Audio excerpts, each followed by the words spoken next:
It's too late to care when they're gone. We must hurry before the last trillium fades away from over deer browsing.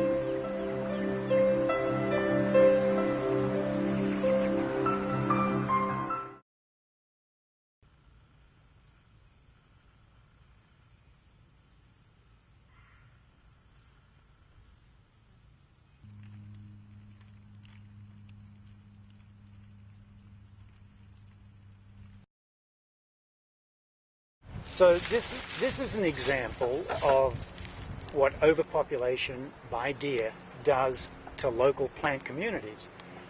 I didn't see this field a couple of years ago when Mark says it was covered in trilliums, but I certainly believe him because I can see all the stalks in here of the trilliums that were here and have now been eaten. Right? They're not here, so obviously we can't see them. All that's left are these tiny little stalks all over the place.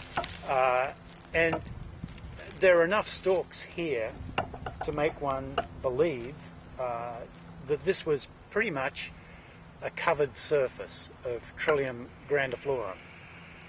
And what we're looking at now is essentially seedlings that are below the height. You know, you can see these seedlings around here. They're most of them 2, 3, 4, 5 years from actually flowering, so there won't be a carpet of trilliums in this area for a long time. And while you can say that the deer are a natural component of the environment here, it's like a plague of grasshoppers.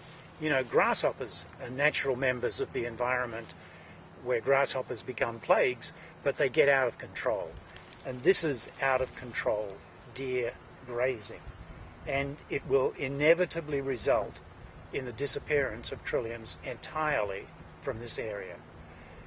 I'm not at this stage, with the rate of grazing that's happening here, one could only hazard a guess, but I would guess that within 10 years you'll be very hard pressed to find trilliums in this area. And this is a huge loss. It's a loss to everybody who lives here, who might visit here. It's a loss of biological diversity, and it's senseless because the deer population is the way it is because it's managed to be that way. It's a consequence of DEC rules about hunting and the structure of the population, which maximizes reproductive rate.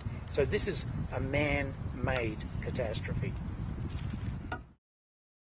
And the reason is that all of the big ones, all of the flowering sized trilliums, which are represented by these stems here, there's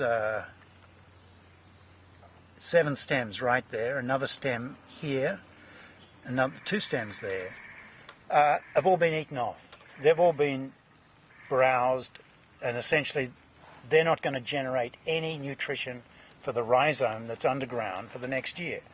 This seedling here is probably a year or 2 away from being big enough to flower. Okay, so there won't be any flowers in this area unless 1 or 2 of these stems, maybe those 2 guys there because they look pretty thick, might still have enough reserve underground to be able to throw up a flower next year. But they won't, they'll almost certainly be browsed, considering the browsing pressure that exists here, and so they won't set seed either. Without seed, there's no recruitment.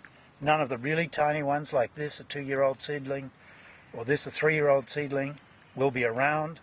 It's going to take years for these guys to flower. And once they get beyond this one, which, as I said, might flower in the next couple of years, they'll be grazed as well. So not only do you lose the parent, the adult plants at the moment, you also will lose these guys as soon as they get big enough to flower. And you can see the level of browsing. It's pretty much exactly at the same level as this is. So these guys just miss. They go for the nice big bunch, which they grab in their mouth. They pluck this off or nip it off, right? But everything that's under about this height, all these guys out here, are left behind. And as they mature, they too will be plucked off. So in a fairly short period of time, trilliums will be gone from this area. because recruitment will fail and these guys won't have enough reserves to be able to produce seed crops in the ensuing years.